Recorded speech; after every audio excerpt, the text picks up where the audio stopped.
everyone.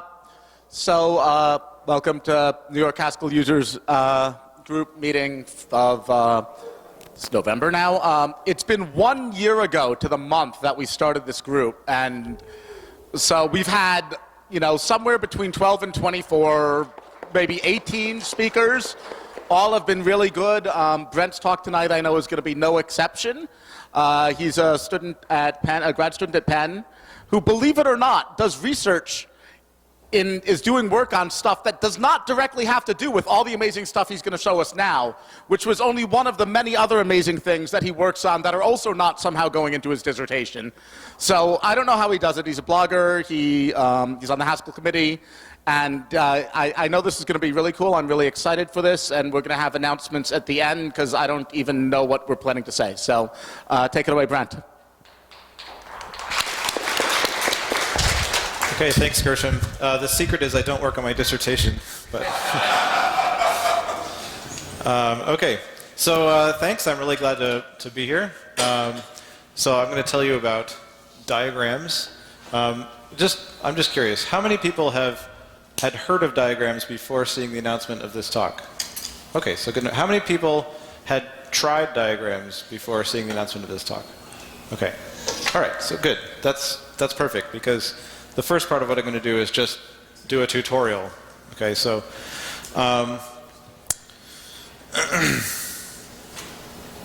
yes, demo. So I'm very pleased to announce we just released Diagrams 1.0 today, this morning. So, what was that? Did you upload the package server yet? No, not yet. Yeah, and I haven't uploaded the website either. If you go on the Diagrams website right now, it'll still say, hooray, Diagrams 0.7 was released from like 6 months ago, because I haven't been able to upload the new website yet, but it'll be up soon. So this is a really cool release. It's got a lot of cool features that I'll show you. A lot of people have worked on it. Let's see. So if you want to follow along, either now, or if you somehow magically are watching my words in the future, you can play along at home. So just Cabal install diagrams. It should just work. And if it doesn't work, you can go on the diagrams website.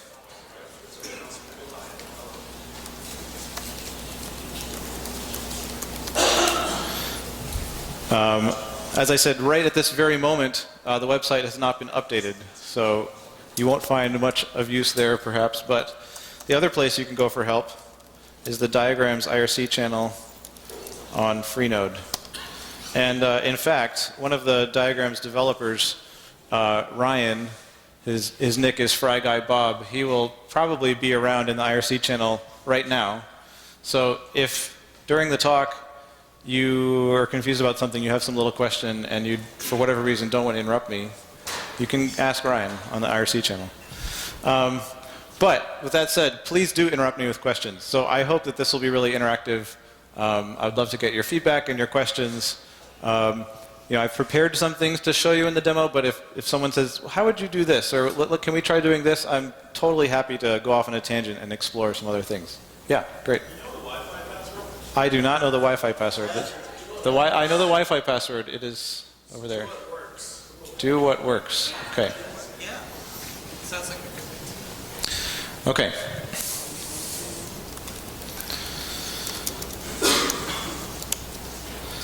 So I'm going to import the diagrams prelude, which exports a whole ton of stuff from the library. And then I need a backend. So Diagrams has 3 official backends and a number of other unofficial ones. So I'm just going to use the SVG backend, which is what you get by default when you do Cabal install diagrams. So it's just written in pure Haskell, and it outputs SVG files. There's also a Cairo backend that uses a Cairo graphics library. And there's a PostScript backend as well. Let's see, how do I... There we go. Okay. So let's draw something. I'm just going to draw a circle. So default main takes a diagram as input, and it produces an I/O action. So when you run this, it'll create an executable that will render a circle. So let's compile this.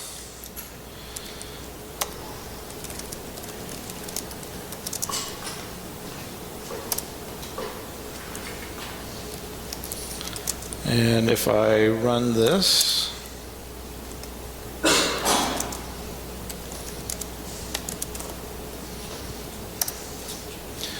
and then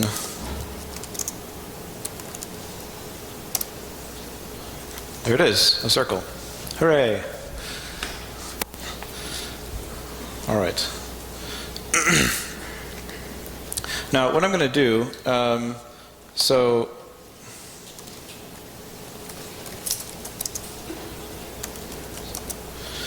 So here's a bunch of options that this automatically generated executable supports. One nice thing it supports is this loop. So I can just put it in a loop mode and it'll watch this file for changes and recompile itself whenever it changes and rerun itself. So it gives you a nice sort of quick feedback loop. What do I want to do here? Okay. So I put it in loop mode. Actually, we should move this.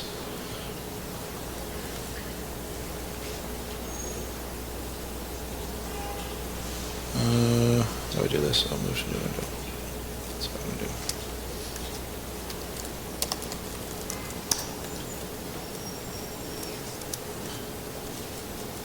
There we go.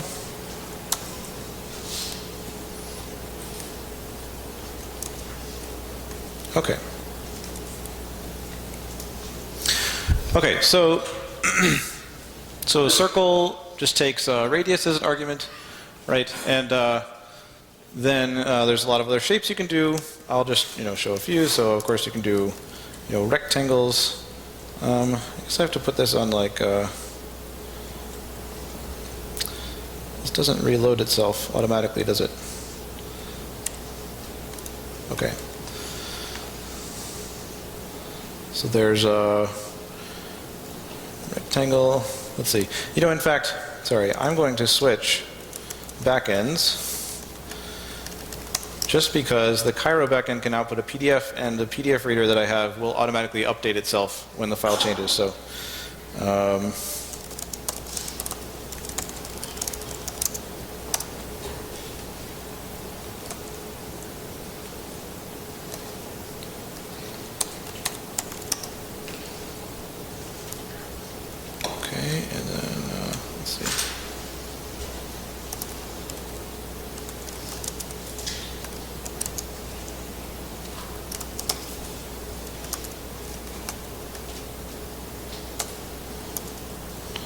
okay, here we go.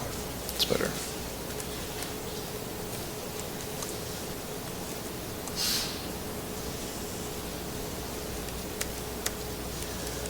Okay, so that really is a rectangle. I guess a rectangle is not the best choice of shapes to show, but we can do a triangle one or something. And it should just magically, yes, good, okay. All right, and man, I just realized that's better.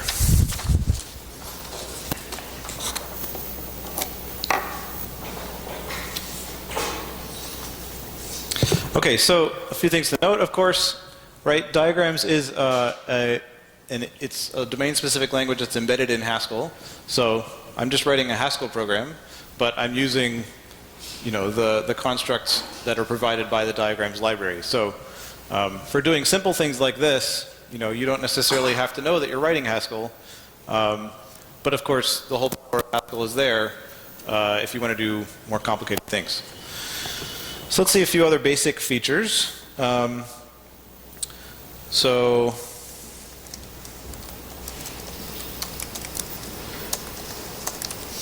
you can apply attributes to things, like let's say we want to make this triangle green.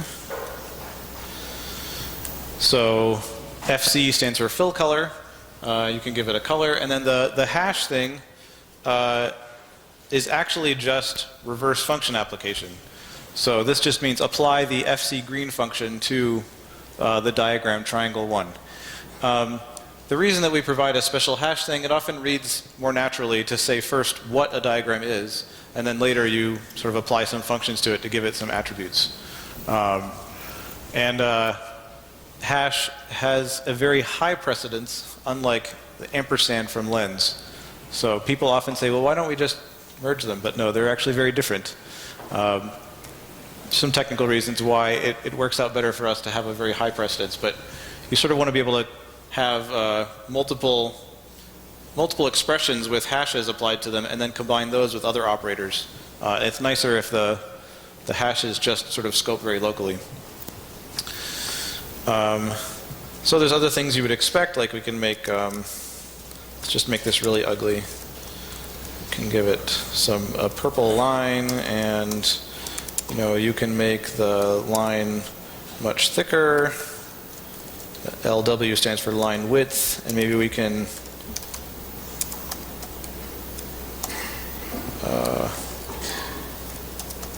give it some kind of dashing attribute. Okay, so this is beautiful. Don't try this at home.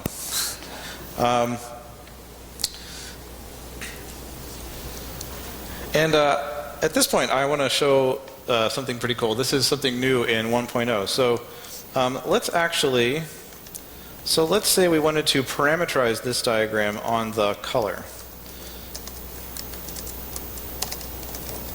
So that's easy. I just give it an argument. Oops. I just give it an argument and put that argument where I want it. But of course now this main thing doesn't type check. If I add, that's going to be too small for you. It's the error you would expect. So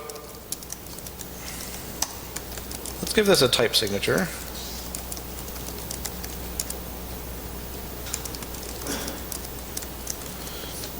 Maybe I should just pronounce this type signature for you. So color double, just read color, is some, they're sort of general colors that can have multiple numeric types inside them for the representation. It's not really important. Diagram BR2, so the diagram takes two parameters. The first one is the backend that it's using. The second is the vector space that the diagrams live in. So R2 is just your normal two-dimensional thing. You can have three-dimensional diagrams or whatever other vector space you like. B, all the backends export something called B, which just stands for that backend. The idea there is that B just says whichever backend is in scope right now, use that one. So you can easily switch out backends and your types still make sense. Kind of a hack, but a useful one. Okay, so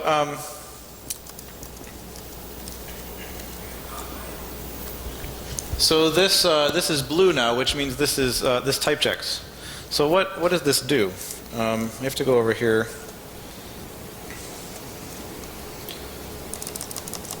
So if I, okay, that was a bad thing to do.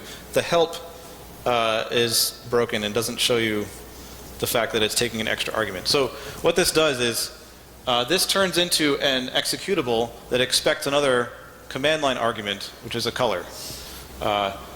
So if I call this with green, it already was green, so okay. Let's call it with yellow. Now it turns yellow, right? And of course, I can do this for, maybe I'll take the line width as another parameter, right? And of course, now this is just going to be an executable that expects. Now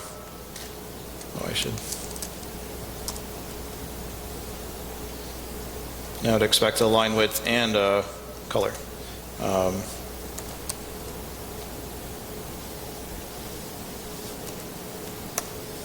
that's too big. Okay. So that's kind of neat. And actually, you can do a lot more with this. You can introduce arguments that have their own custom command line parsing, so you can have arguments that correspond to flags and stuff. You can sort of build your own little custom executables.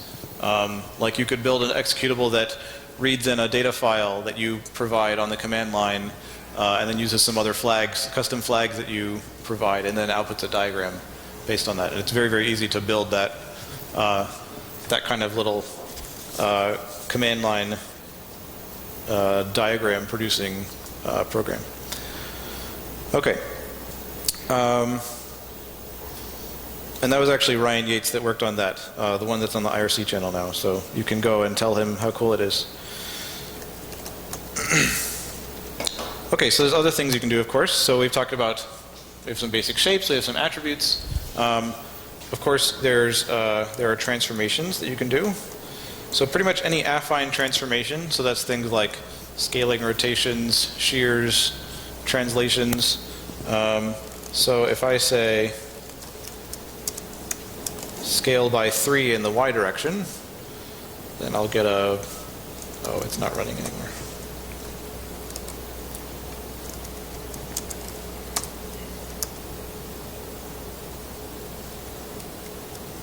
There we go. Oh, it's a very tall, pointy triangle. I can rotate by, let's see, 1/4. Ah.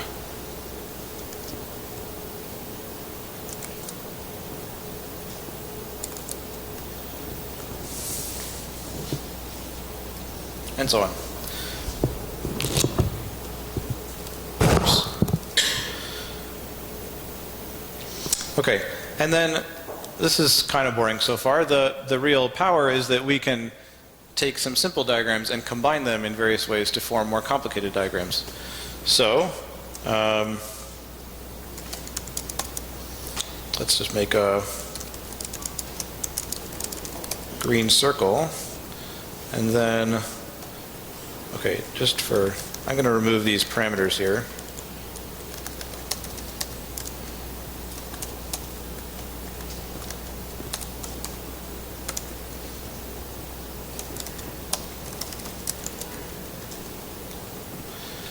So,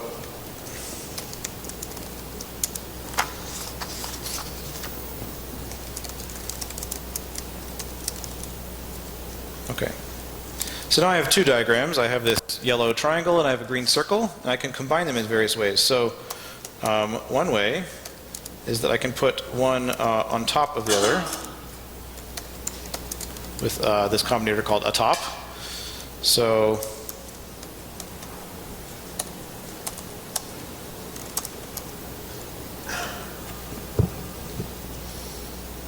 okay, so that put the yellow triangle on top of the green square, the green circle.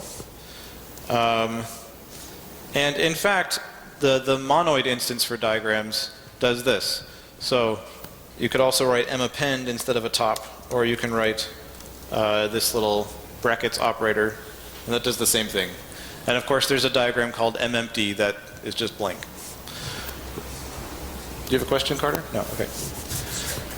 Okay. So there are other things you can do. So this operator puts two diagrams next to each other, like that. Right? Or we can put things on top of each other like this.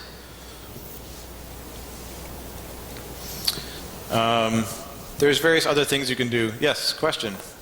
Possible to increase the envelope of the triangle to completely include the dashing? Ah, that's a good question. So the question was, yeah, so if we go back here,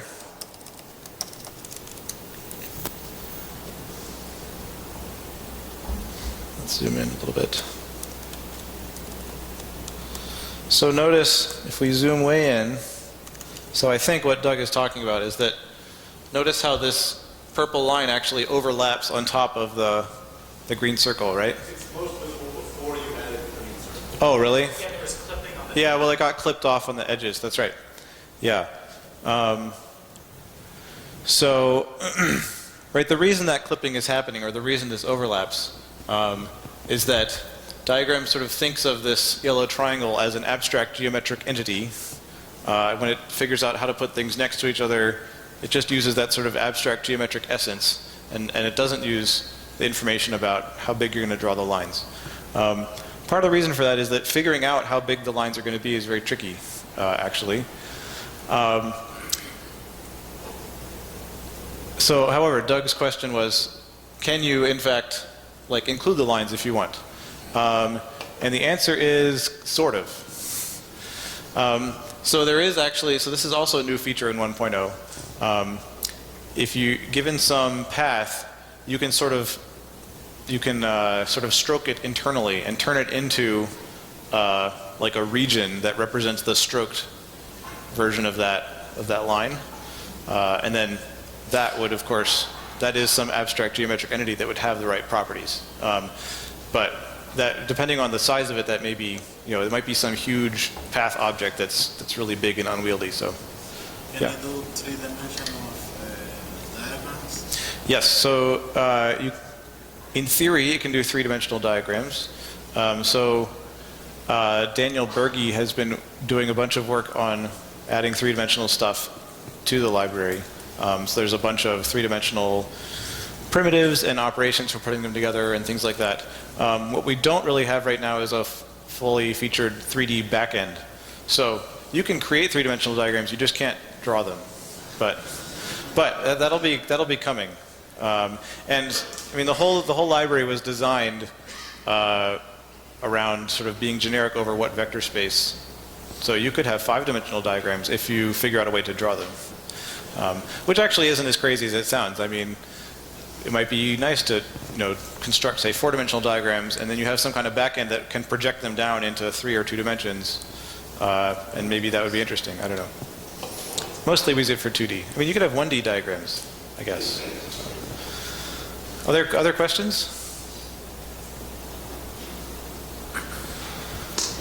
Okay.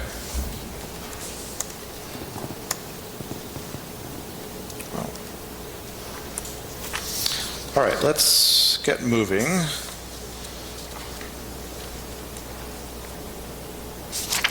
All right, so I'm going to now do, so that's like the very, very basics of what you can do, but there's a ton of other features, and so rather than sort of going through a list of features, I sort of have in mind a few example diagrams that I'm going to construct, and I'll sort of just work through how you would build them and like talk about the features that are necessary along the way. So let's see. Do I have?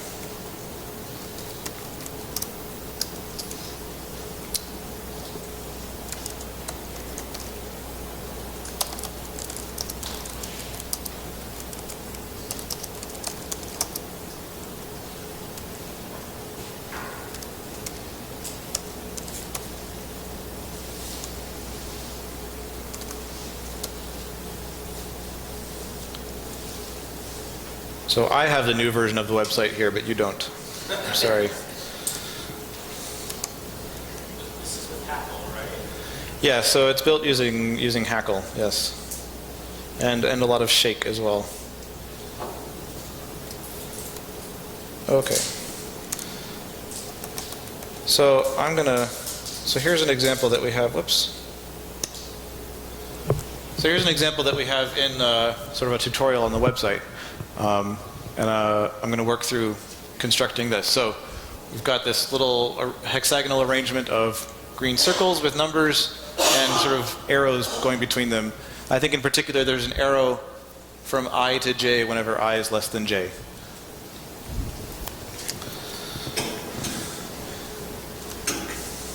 Okay.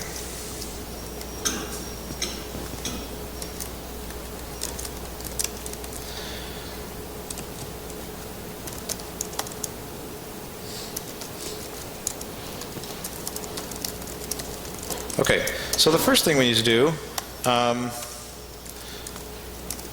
so let's just draw a hexagon. So there's a hexagon function. because we're going to want a hexagonal something, so it seems like maybe we should start by drawing a hexagon. Except we don't actually want a hexagon. We want a hexagonal arrangement of some other things. So let me show you. Whoops. Will this work?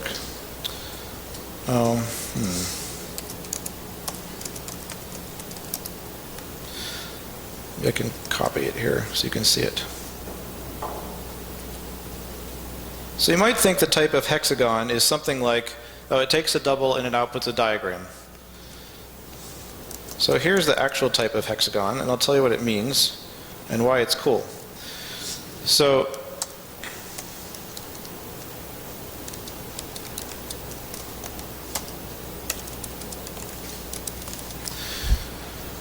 okay, so it does take a double, as we thought. That's the radius of the hexagon. But it doesn't produce a diagram. It produces any type T as long as T is an instance of the trail-like class. And then the VT twiddle R2 thing, so the twiddle means equality of types. This just means that T has to be a two-dimensional thing. Which makes sense, right? A hexagon is inherently a two-dimensional thing, so it wouldn't make sense to have a three-dimensional, well, it might, perhaps, but you'd have to specify some more parameters, I guess. So trail-like, something that's an instance of trail-like is something that can be constructed from what we call a trail. So a trail is essentially sort of a path through space. So diagrams, of course, are trail-like. If you have some path through space, you can sort of stroke it and draw lines there, and that makes a diagram. But there's a lot of other things that are instances of trail-like too. For example, a list of points. So you get like the vertices of the path. And in particular, right, diagrams has types called trail, and there's something else called path that represent these geometric paths through space. In a more mathematical way, and then once you get a hold of one of those, you can manipulate it in all sorts of ways, and you can, as we'll see, you can use it to help position other things. So I actually want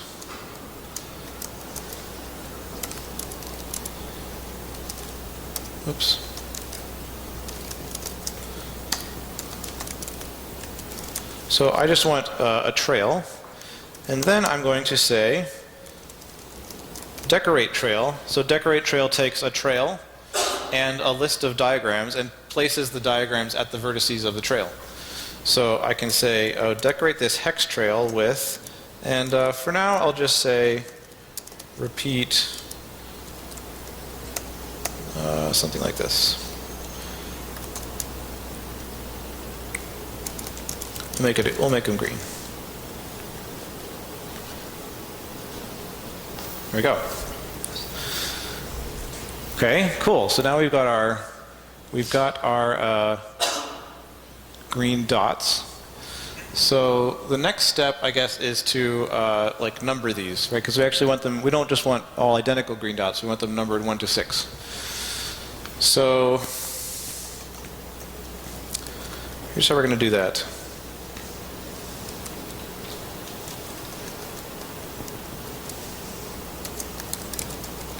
Let's split this out.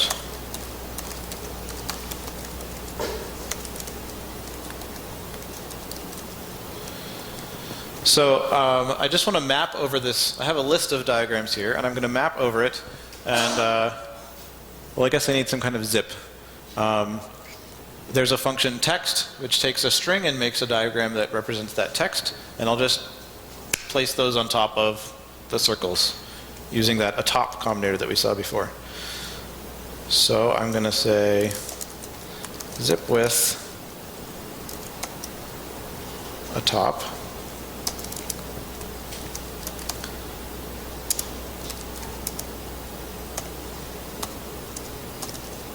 I guess I need to say,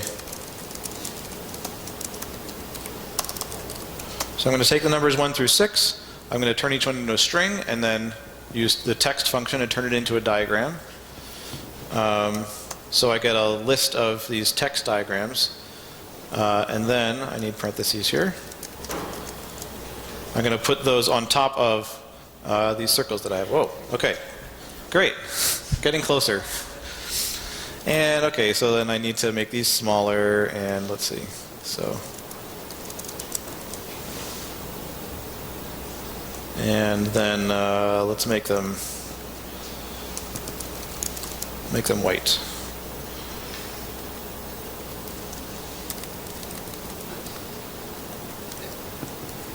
Cool. Okay.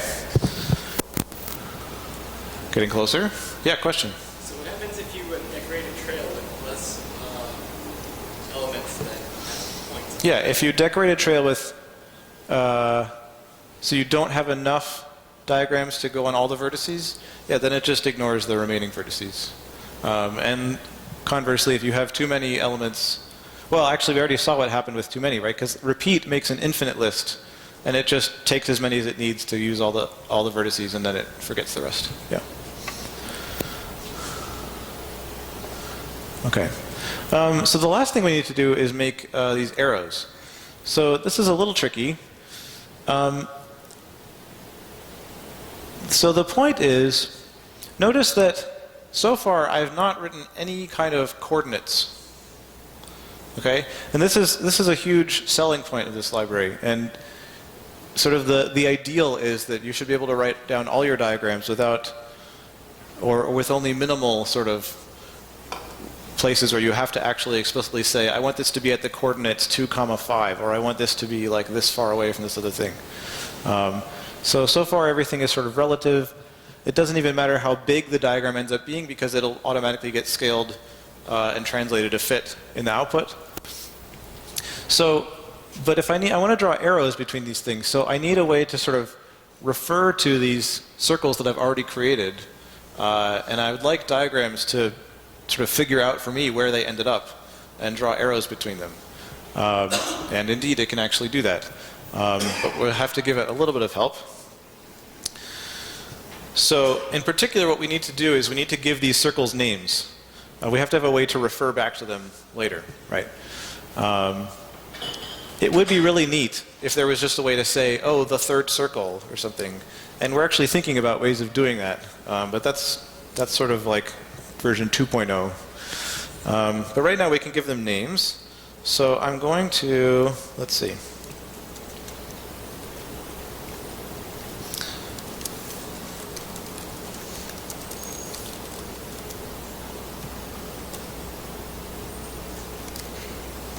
I'm going to pull this out. Now instead of just doing, no, I guess that works. So I have all these circles, and now what I want to do is I'm going to use zip with again, and there's a function called named. So named takes a name and a diagram and gives you another diagram which has that name. So what is a name? Anything you like. So I'm going to use 1 through 6.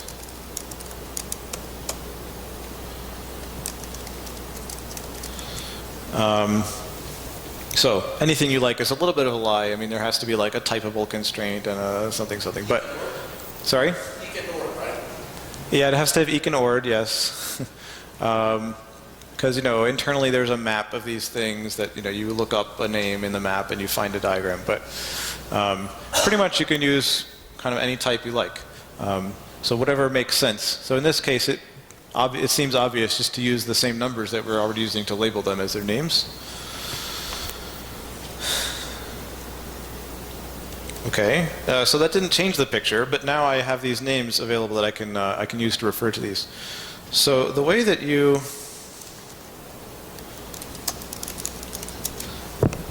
So this is also new in Diagrams 1.0. So Jeff Rosenbluth, who's sitting here, did a fantastic work on all this arrow stuff.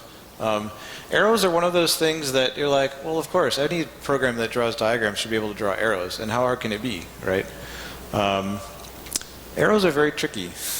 Why are they so tricky? They're sort of, well, I don't know. Ask Jeff. There's just, there's a lot of ways for them to look wrong. Let's put it that way. And it's very tricky figuring out exactly where you draw the lines and where the line stops, and then you draw the arrowhead, and the arrowhead has to end in the right place and be pointing in the right direction, and it's tricky. But anyway, someone said they think we now have better arrow support than Inkscape. So I don't know if that's true, but although it's not a very high bar, I guess.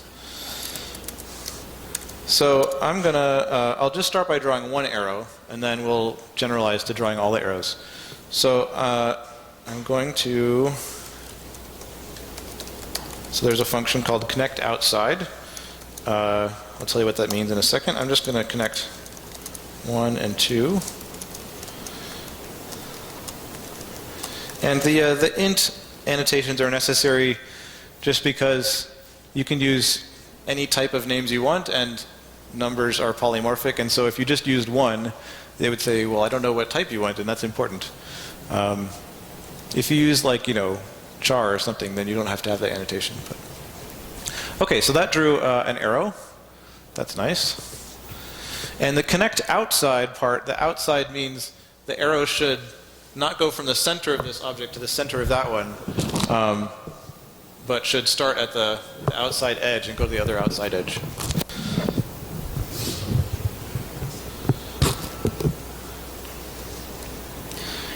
Okay, so we wanted, just in terms of the styling, right, we would like this to look a little different.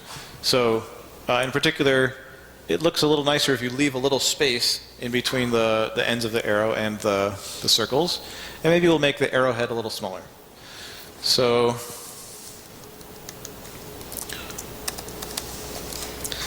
there's a lot of diagrams, functions like this that have sort of a basic version that does some default thing, and then a version with a prime on the end that takes one extra argument, which is some record of options. And sort of if you don't use the prime, it just uses all the default options, and if you use the prime, then you get to specify what you want. And as of version 1.0, we now use Edwards' lens library for all of this. So with is just a little pun that just means the default option record. So we say with, what do I want? I want the head size to be, and it's pretty arbitrary. You just kind of have to play around with the numbers until you get it right. I think 0.07 will do something reasonable. Let's see. Oh, nope, that's way too small. Okay. So that's probably too big. Oh, that's not bad. We'll do about 0.14. Perfect. Okay, and then we wanted to leave some space. So we, what is this called? Head gap, Jeff, is that right? Yeah, okay. So, we'll give it, I don't know, the circles have radius 0.2, so maybe half that is good, so.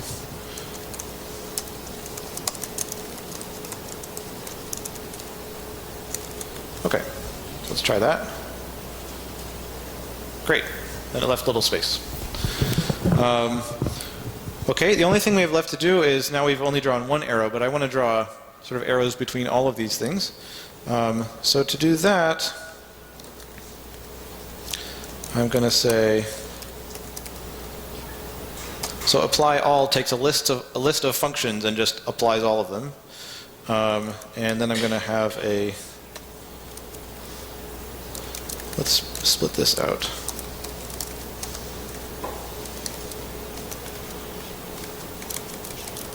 Oh, good enough. Okay.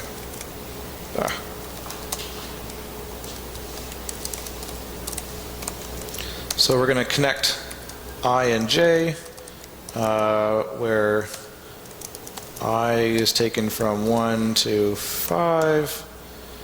And let's see, I could probably better do int here. And j is taken from I plus 1 up to 6. Right, so that'll give us all the pairs I, j, where I is less than j. And, ooh. Okay. So, that was fun. I want to point out a couple things. So some of the benefits of having this as an embedded domain-specific language.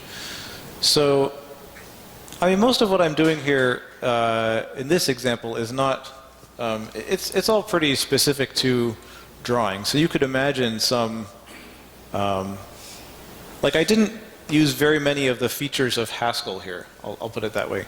The only kind of non-diagrams feature I used is I used a list comprehension. So that was actually nice. And of course, just the ability to have things like lists of functions and things like that. But one really nice thing, of course, is that now that I've drawn this diagram, if I decided, oh, I actually want, I really wanted 7 circles, not 6. That's a little annoying to change right now just because I have 6 in several places, but I could easily abstract that out and turn that into a parameter. Right? I can make a whole bunch of these things into parameters, and I can sort of generate a whole family of these kinds of diagrams. I don't have to decide up front. You can imagine if you drew this by hand in Inkscape or something, and then you decided, oh, I want all the arrows to be a little bit closer to the circles. Forget it, right? But here you just change one line of code and you regenerate it and you're done. Okay, so that's really powerful and it's really nice. Any questions about this?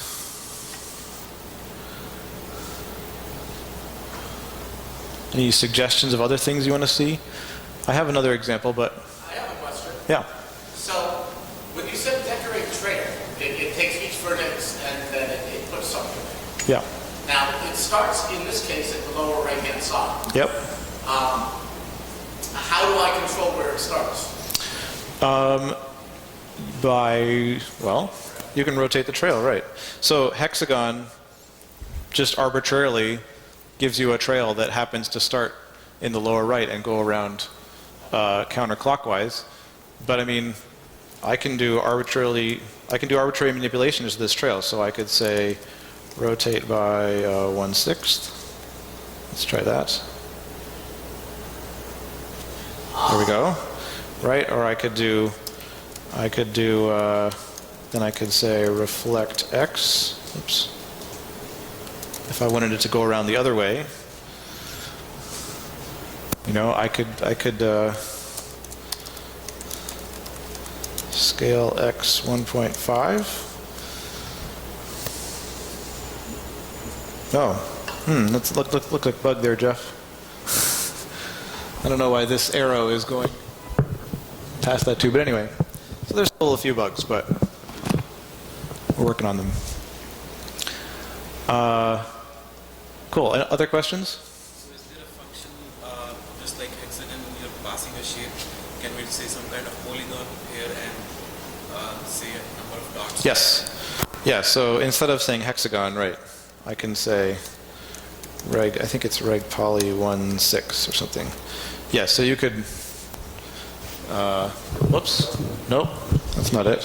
Yeah, it's 6/1, right. This is a one-gon of radius 6. Not what we wanted, but yeah. Yeah, so it wouldn't be hard to, you can abstract all that out. And in fact, there's nothing even really special about reg poly itself. It's all just built on top of a very general framework for building these trails, and you can build arbitrary things. We'll see some of that later. Okay, let's see. Other questions? Yeah, Doug. Yeah, I think that's a bug. It must be a bug because you're right. It's not supposed to be like that.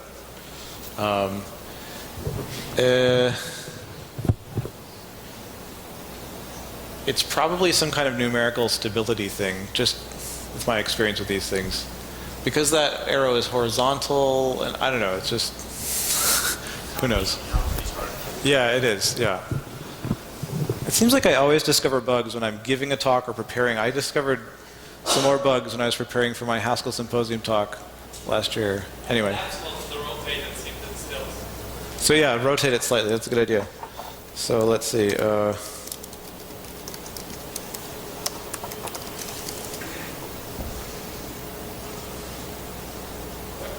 Yeah. So yeah, I think it's some kind of numerical stability thing. But anyway. It's like where the branch cut is rotation. Yeah, something like that. Right. I don't know. You know, because so when it's in order to figure out where the arrows go, like what points they go between, basically each diagram has what amounts to an embedded ray tracer. That's sort of a function that says if you shoot a ray at me from anywhere, you know, where does it hit? And of course, you know, doing that for a circle involves solving a quadratic, and so there's a quadratic equation solver in there somewhere. And I thought we had that, the bugs shaken out of that pretty well, but I guess not. So yeah, question. How well does it support like blocks of text? Like if you want to do like symbolic annotations? Yeah, blocks. How well does it support blocks of text? So I showed you this text function, and the answer for this text function is it's horrible. So in particular, this text function, the problem is that at the time that we're creating the diagram, we don't know even what font you're going to use, much less how big the text is going to be. So this text thing creates a diagram that displays that text and it has size 0. So that's not very useful for like positioning it. However, there is another library called SVG fonts, which is built on top of diagrams that can parse font descriptions in SVG format. And then you can give it text and it will convert it to a native diagram's path. And then you can do whatever you want with that. So you know, the trade-off is it blows up the memory usage a lot and makes the output bigger. But other questions? Yeah. I have a question about running DSLs in general in Haskell. Yeah. Like in Lisp, you use macros. In dynamic language like Ruby, you use meta programming. What mechanism does Haskell use to write internal DSLs? Yeah. So the question is, so in you know, writing DSLs in general, in Lisp you would use macros. In Ruby you would use, I'm not that familiar with, it's okay, so similarly, some kind of meta programming in Ruby. Yeah, that's a really good question. And typically, so Haskell does have meta programming. There's something called template Haskell. You can you know, generate Haskell code at compile time. But that typically doesn't get used as much for building domain-specific languages. And you often hear it said, oh, Haskell has such great facilities for abstraction that you sort of don't need the facilities for macros. I kind of believe that intuitively, but unfortunately I don't have a good argument to actually back that up. But yeah, we don't use any. The only place we use metaprogramming is that the lens library, you know, can generate lenses automatically, but that's just sort of for convenience, for generating some boilerplate. It's nothing fundamental to the way the library works. So yeah, I don't know. Yeah. What about creating an external DSL? I mean, what if you want to create the syntax is completely different? Is it easy to create external DSLs in Haskell? Create parsing tools. Yeah, so yeah, creating external DSLs works pretty well in Haskell too. We have good parsing tools, good support for what? Ermine's a good example from. Okay, I'm not familiar with Ermine. What's? It's not an external DSL in Haskell. It's a bad example. Okay, that's a bad example, but. I mean, there's some syntax stuff here going on, right? I mean, you have he's using some symbols to mean particular things within the context of the library, right? Like your line, pipe for putting things next to each other, or equally for putting things on top of each other, or the two brackets for composing things. So sort of taking advantage of a bunch of different language features all at the same time in order to compose this, but it's not one special thing like it would be in another. Right. Is that accurate? I think that's right. Yeah. Yep. Yeah, and you know the type system is another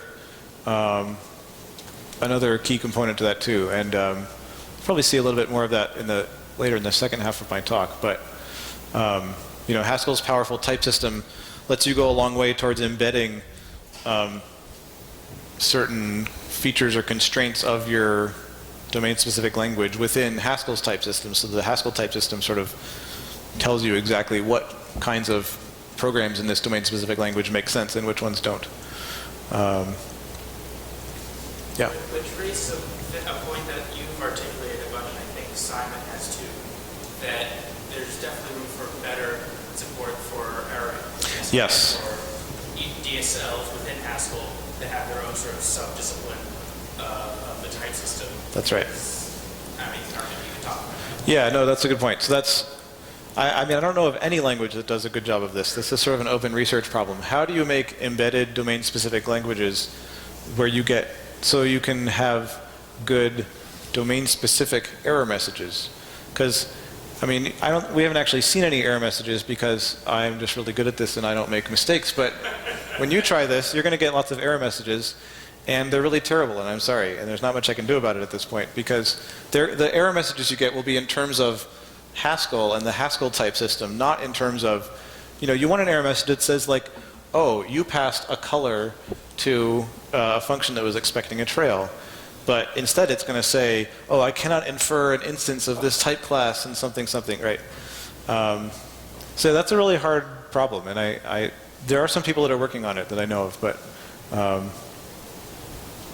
it's a trade-off, yeah. I came in late, so I'm not sure. The SVG thing, I don't know too much about. That's a bunch of drawing instructions, and you lose such things as that thing is a 6, or does it keep that? That's a good question. So it depends what format you're outputting to. If you output to an SVG, you actually do retain the information that that is a 6. You do? Yes. Okay. Yeah, but right now I'm using the Cairo backend and I'm outputting a, no, I guess no, now too, it's outputting a PDF, and that still has the information about it being the 6 as well. Some PDFs have it that look like other ones that don't have it. Right. It kind of, I mean, that's just, it depends on whether you sort of output a text object in the PDF or you output some, just some lines or something. As a follow-up, so could it be that you could have one program produce one of these objects that gets rendered, and you lose the program, right? Or you're smuggling out only the one thing. So then you want to improve the diagram. Is that sort of, could you do that? Is that, I mean, I know. You have a read instance for Yeah, that's a great question. So the question is sort of, if you generate an output and then you lose the program, but then you want to sort of do some more edits on the diagram. So you're certainly not going to be able to recover all the structure, right? So you're not going to be able to recover the fact that sort of all these arrows were generated from a single function, that with different parameters or something. That would be really hard to infer that. But in principle, I mean, we don't have this right now, but something that would be nice to add. For example, like if you have an SVG and you want to import the SVG into diagrams and be able to use it as something other than just a blob, right? But actually like figure out, okay, what paths are in here, and I'm going to manipulate the paths somehow and like delete these and change these. That should be very easy to do in principle. We just haven't done it yet. Yeah. Why not embed the code into the diagram as a comment? You could do that. Yeah, I mean that. Examples for the first half of your talk? Sorry. You have more examples to show us for the first I mean, I have more, but I don't have to do them. So, yeah. I think the second half of my talk will probably be a little bit shorter, so it's okay if this goes a little longer. But other questions? Yeah. Could you break your program so we can see an error message? Oh, sure. I'd love to. Let's see. What would generate an interesting error message? Well, if you took away some type signatures and it got confused. Oh, well, it's not, the only thing that's going to confuse it is this. If it doesn't know, so main with is so general, it can take sort of diagrams or functions of diagrams or whatever. If it doesn't know the type of dia, then it's definitely not going to figure it out just from the application of main with. But everything else, you should be able to delete these type signatures and it would be fine. But let's see. Let's just delete this. See what it says. Okay, so yeah, this is, it's saying, oh, I was expecting a function, but you gave me a list of ints. I guess that's not that exciting. What if you rotate by blue? Rotate by blue. Okay, that's a good. Yeah, that's not going to be very exciting either. I think it's just going to say, yeah, I expected a turn, and you gave me a color. What was that? Something that messes with the trail.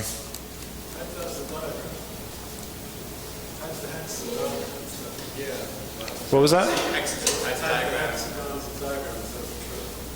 Oh, so if I give this...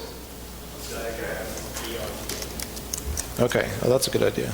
Yeah, yeah. So okay, now the error shows up down here, right? Because I mean that's a perfectly valid diagram, but the error I get down here is okay. Yeah. So this is a little worse, right? Good. So this is worse because I mean the error message is talking about internal stuff in the library.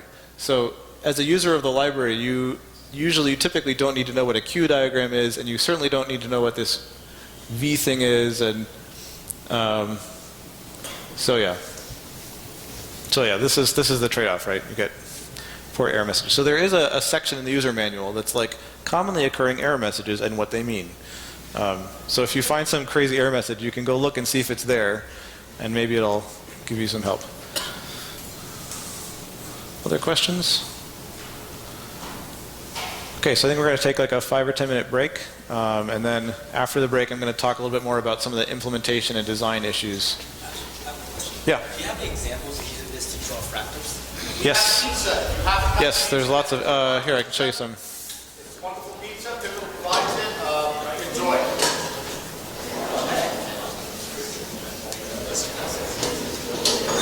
So here's, oops.